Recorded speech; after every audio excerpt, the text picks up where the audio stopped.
fought here, like you said it, 8 times, I believe. So, the airport, the hotel, the top-ranked staff, everybody. I just know everyone, so I feel like I'm home. There's no added pressure, so I got that experience already. Thank you, and we will kick off the questions with Sean Zattel from Fight Hype. And Sean, before you go, just a reminder, either in the chat or the raise hand function on your Zoom to ask a question for Mikael. Sean, you can go ahead. Hey, Mikael, thanks for your time, man. We just got a chance to talk with Mean Machine before you came on, and he said he sees this fight very well being a war, maybe even from round one. Do you see the same thing? I mean, a lot of things can happen for sure. He has a style that he likes to come forward. I do too, but there's a lot of things I could do. I could move. I really don't have like a concrete, solid game plan that I want to stick to. I just want to go in there and just do my thing. And if I have to move, I'll move. If I have to fight, I'll fight. But I definitely see this as a fight where, it could get ugly and we could both get in a war for sure. How do you feel about being the underdog in this fight? What's maybe being underestimated about you? Well, I mean, I feel like it's a kind of a relief because there's no added pressure. Obviously, he's had a very good performance against Crawford. So, and I didn't really fight any big names that could be mentioned here. So I'm just a guy that I have a lot to lose for sure in this fight, but also have a lot to win as of compared to him. So I just want to go in there, do my thing, and get the credit that I feel that is due to me, and get the respect as well.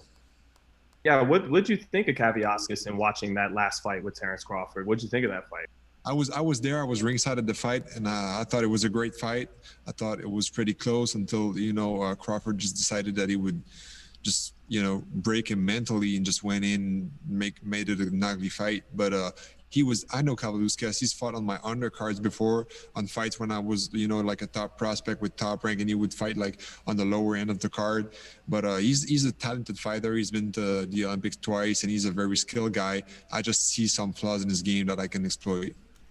And lastly, is that who you're gunning for if you could win this fight? I mean, no one goes after Terrence Crawford, but is that who you're going for in particular, or is it another welterweight? Or well, obviously this fight being with Top Rank, if I win, they have an option on me. So of course I want Crawford. He's the best guy. He's the best out there, and I feel like I could get a hedge against him. So of course, but I'm not thinking about that really. Kavaliauskas is the guy to beat right now. He's a very good guy. So I'm not thinking the future, the past. It's right now, right here, right now, and it's happening on Saturday. Thanks, Mikael. Thank you. Thank you, Sean. And next up, we go all the way from Montreal to Mr. Herb Zarkowski. Herb, go ahead.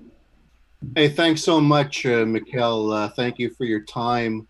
Of course, because of the restrictions here in Quebec, you haven't been able to really spar. It only began about the last week or so.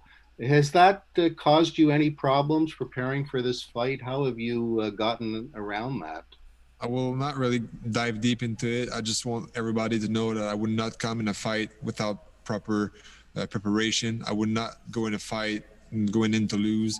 I would not go in a fight without being 100%. So I had to do some things, and I did it. But I'm not going to talk about it. But I'm prepared here. I'm 100% for sure.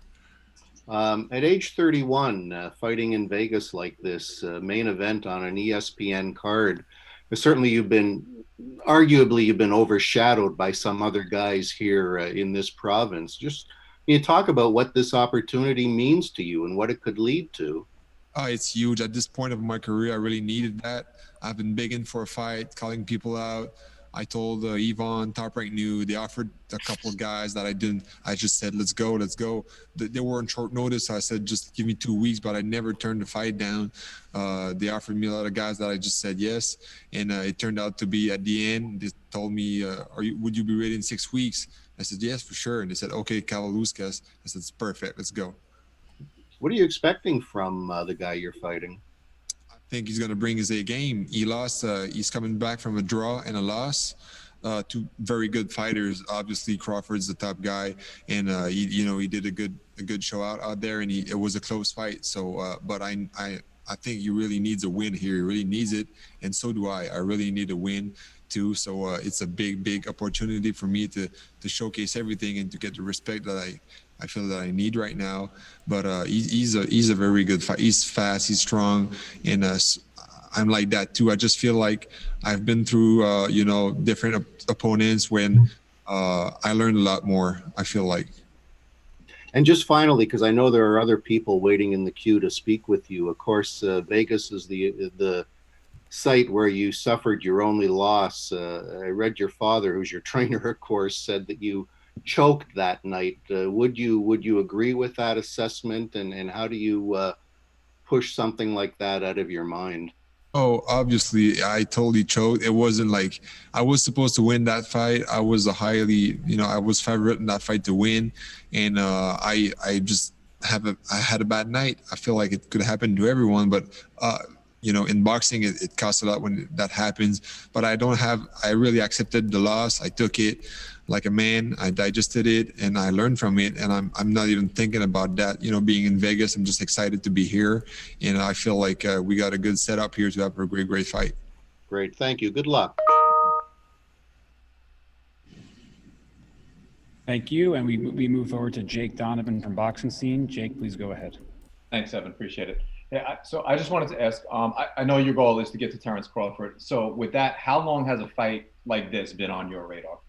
I mean, since my only loss, I came back and I wanted to, you know, kind of prove that it was a mistake and I needed the opponents to do it. And then I went back to Quebec and they gave me the position that I needed to really learn and grow and get better as a fighter. Because early in my career, I would just knock people out and just pressure them and make them quit mentally, but you can't break mentally everyone, and at some point somebody's going to resist and you're going to have to find ways to win rounds. And I just feel like that's what I did, and I'm coming back here to have a good fight on Saturday. Gotcha. So with that in mind, I know your last fight, I think was last November, if I'm not mistaken. Was it your goal to make this fight, like, would you say like your first fight of 2020, like before the pandemic? Yeah, I mean, I just wanted a title shot. I feel like I've been in, you know, I'm a veteran. 15 hours. I didn't achieve much. I didn't get the fights that I needed to get, but I feel like I got that experience anyways. And I've been into hard fights, and I broke my hand in my last fight and had to go 7 rounds with a broken hand. And I learned so much about myself, about my technique, about my style. And right now I feel like I wanted a big fight. I wanted to have a guy, but I didn't think I was going to get this kind of opportunity right now, and I was ready for it. I mean, at 31 with 35 fights, the only thing is to be ready. Okay, great. I know there's a lot of other people in the queue. I'll let them have that shot. Thank you so much, and looking forward to seeing you on Saturday night. Thank you, Jake. And now we go ahead to Daniel Cloutier. Daniel, you're unmuted. Please go ahead. OK. Mikael, est-ce que je peux te poser la question en français? Oui, certainement. Qu'est-ce que tu vois comme force et faiblesse de ton adversaire? Ben, je pense que sa force, c'est certainement sa puissance, sa rapidité, son explosion. Ses faiblesses, c'est comment il place ses pieds. À certains moments, il est un petit peu plus lent sur ses réactions. Mais puis mentalement, je pense qu'à certains moments, il peut un peu comme give up, abandonner un petit peu mentalement si je mets de la pression suffisamment comme Crawford a fait. Mais oui, je pense que c'est pas mal ça. Bon, fait que si tu mets de la pression sur lui, tu es confiant de l'emporter? Je suis confiant de l'emporter, peu importe comment que ça va se passer. Je n'ai pas nécessairement besoin de mettre de la pression. On va voir comment ça se présente. Je suis prêt à toutes les éventualités.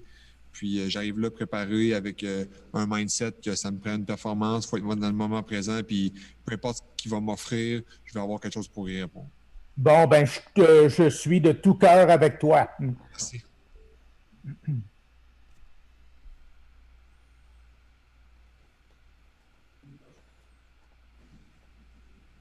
You want me to translate? Yeah, well, he was asking what are, the flaws and the pros and cons of Kavaliauskas, what he does good and what he doesn't. I feel like he's a very smart, he's a very fast and strong fighter. He's very explosive. I mean, when he punches, it sparks. On the other side, I feel like the way he places his foot, he's kind of slow. He likes to have his foot set up before he can punch. He doesn't like a guy that moves to the sides and back and forth. And I also feel like mentally, he kind of sometimes give up. I feel like in the Crawford fight, it was a physical loss, but more than anything, like a mental loss, because Crawford really broke him down mentally. I think that's probably the best performance of the year. So, Mikael, you are our fighter of the year for that translation performance right there. I think that's the best translation I've seen this side of Bernardo Osuna. So, heck of a job, Mikael and Matt. Anybody else wants to ask a question? Please, again, use the unmute button or in the chat, and then we will have a couple more questions for Mikael before he goes.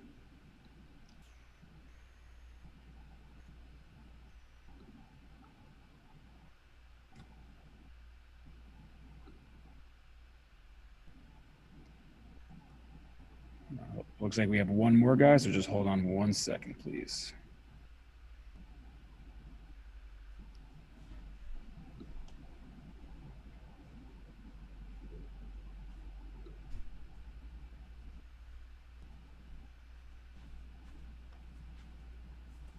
So, Mikael, while we wait for that one question to come in, you mentioned before about being the young prospect with Mean Machine on your undercards at some point. How has it been that sort of your career's evolved? Now you're sort of the veteran who's been there before. I mean, how have you called upon those experiences and from being a young prospect who's undefeated to now you're the veteran contender? Can you talk about that transformation in your career and sort of mentally how you've gone through that?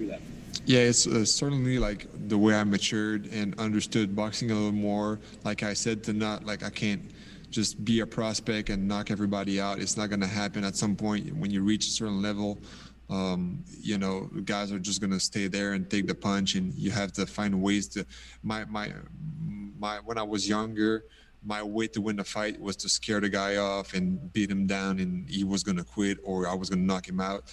But as you grow older, the fighters that make it through this process are stronger and mentally and physically, and they will take a punch and you can't knock everybody out. So that's the transition that I made to really become like more patient, more calm, and be ready to go through rounds, even though I always thought that, if you don't knock him out, it's bad, or, sometimes you just need to take your time and take the tools of the other guy away one by one instead of just going in and trying to break him down right away. Thank you, Mikael. And I'm going to give everybody one last chance to either send the message in the chat line or raise your hand on the thing. So I'll give you about 10 more seconds. And then if not, we will let Mikael go because we got to weigh in about 23 and a half hours.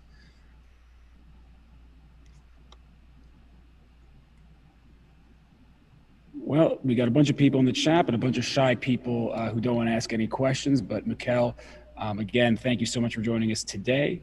A reminder for everybody that the ESPN Plus stream begins at 7:30 p.m. tomorrow, and we're going straight through to the main event. So everybody be there, be square. And also our weigh-in will begin tomorrow, 4 p.m. Eastern, 1 p.m. Pacific. That'll be live on ESPN Plus and then available shortly thereafter on the Top Rank YouTube channel. So thank you everybody for joining us today. Thank you, Mikael, for closing it out and for your great translation work. And we will see you all tomorrow.